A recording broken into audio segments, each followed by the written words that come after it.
está de volta discutindo hoje a restrição à circulação de jovens no período noturno, vigente em algumas cidades brasileiras. Nossos convidados são o promotor Celso Pena, da Promotoria da Infância e Juventude de Belo Horizonte, e o juiz Joamar Gomes Vieira Nunes, da Vara de Execuções Criminais da Infância e da Juventude de Patos de Minas. Doutor Joamar, nós estamos entrando no bloco final, vou fazer uma provocação ao senhor. Se o índice de violência na escola crescer muito, seria o caso de proibir também que os alunos vão à escola? Não seria dessa forma, né? O aspecto, não está a menor dúvida que nós temos que buscar a causa. E a causa está na família. Hoje os jovens, a maioria dos jovens, não tem a família mais como uma referência. Nós entendemos que o aspecto é da educação. Então nós não devemos combater o efeito, e sim a causa. Nós temos que investigar a causa disso. O senhor não acha que no caso da portaria do senhor lá, está vendo exatamente, está se combatendo o efeito e não a causa? Não, a portaria ela traz vários outros aspectos. Sim. Ela traz vários outros aspectos também envolvendo a causa, como por exemplo o caso da frequência escolar.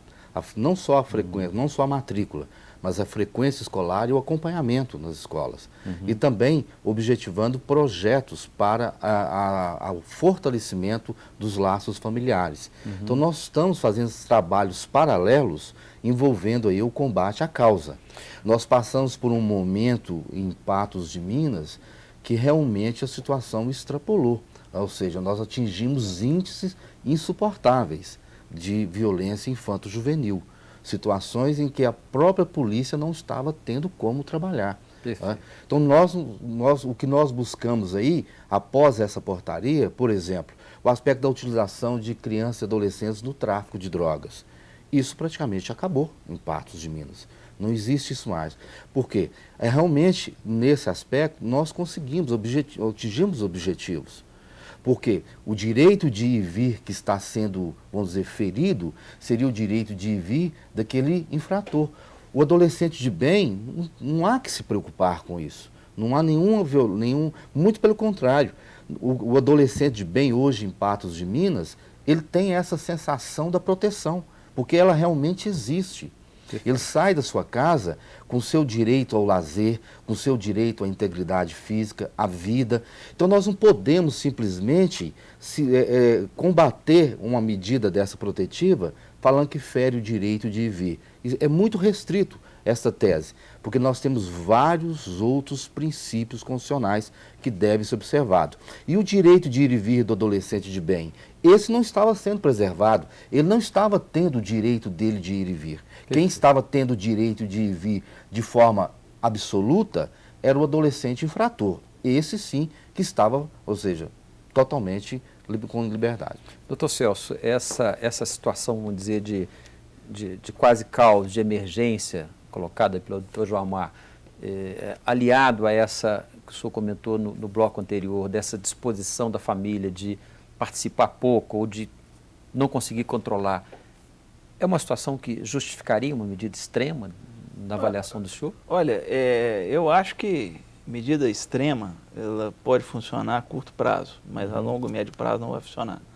Aqui em Belo Horizonte, nós estamos desenvolvendo, lá na Regional Leste, junto com o Conselho Tutelar, com a Prefeitura, a Secretaria de Assistência Social da Prefeitura e a Polícia Militar, é um programa que chama Infância e Juventude Protegidas, uma abordagem em rede. É uma articulação de todos esses órgãos, envolvendo inclusive a Polícia Militar, para abordar criança e adolescente em situação de risco na rua. Não necessariamente qualquer criança, qualquer adolescente. Vamos dar um exemplo, né? Às vezes uma criança sozinha na rua à noite, ela está evidentemente em situação de risco. A sociedade, o Estado tem que tomar alguma providência para tirá-la daquela situação de risco. Agora, um adolescente não necessariamente. Então, ele tem que ver a situação. Então, aqui em Belo Horizonte, por exemplo, nós temos um caso que foi discutido. Isso é um programa que está sendo discutido já há 3, 4 meses com todos esses órgãos e com representantes da sociedade civil. Por exemplo, um caso que veio à tona, né, um exemplo, são os adolescentes que estão em boca de fumo, né? Às vezes ele mora na boca de fumo, às vezes ele não mora na boca de fumo. Então, o agente da prefeitura ele não tem condição de ir nessa boca de fumo. Agora, a polícia militar vai. Então, onde a prefeitura, o agente não tiver como ir, vai a polícia militar, que tem treinamento, equipamento para isso. Mas a base legal para a polícia recolher um menor desse, se ele não estiver em ato, ou seja, que não seja em flagrante? A base é a situação de risco, né? E o Estado é obrigado a agir naquela situação. Então, se ele está na boca de fumo e não mora nessa boca de fumo, ou ainda que more lá, mas o policial percebe que ele está participando de alguma forma, é aí que começa o aliciamento do futuro traficante, não é? Perfeito. Então, ele vai atuar, vai agir. Agora, por trás disso, há um efeito, né? Porque não é simplesmente a polícia chegar, prender e levar embora ou tirar dali. Ele vai seguinte, voltar. ele volta. Exatamente. É o quê? Você identificar uma situação de risco, levar para colocar a família, né? Chamar a família à responsabilidade, envolver essa família em programa social, cobrar dela uma atitude em relação àquela criança, aquele adolescente. O sentido, pelo que deu para perceber, é o mesmo da portaria do Dr. Jomar, sem a portaria da proibição, né? Dr. Jomar, como é que está sendo, nós estamos caminhando para o final, como é que está sendo o cumprimento dessa portaria? Quem está fiscalizando? Quem está na rua? Nós instituímos, juntamente com essa portaria, o que nós chamamos dos anjos da guarda. Esses anjos da guarda são vamos dizer, uma força-tarefa envolvendo aí os comissários, a Polícia Civil, a Polícia Militar e o Conselho Tutelar. E, além disso, os voluntários. Esses anjos da guarda, eles fazem a ronda, né, durante a noite com esse objetivo da proteção.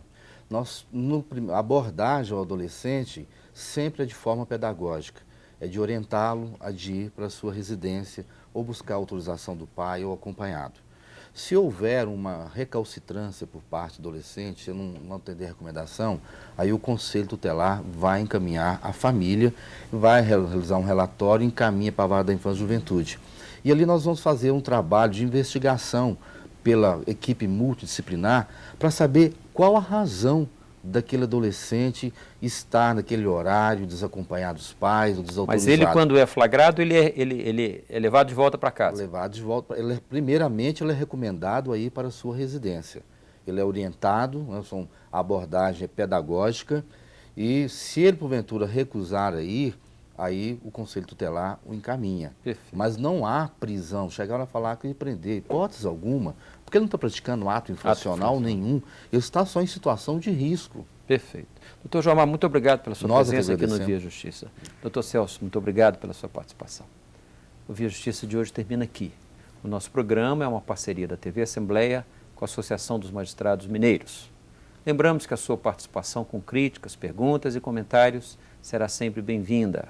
Você pode enviá-los para a nossa equipe de produção pelo telefone 31 3079 3453 ou pelos nossos dois endereços eletrônicos, tv@almg.gov.br ou viajustiça@amarges.com.br.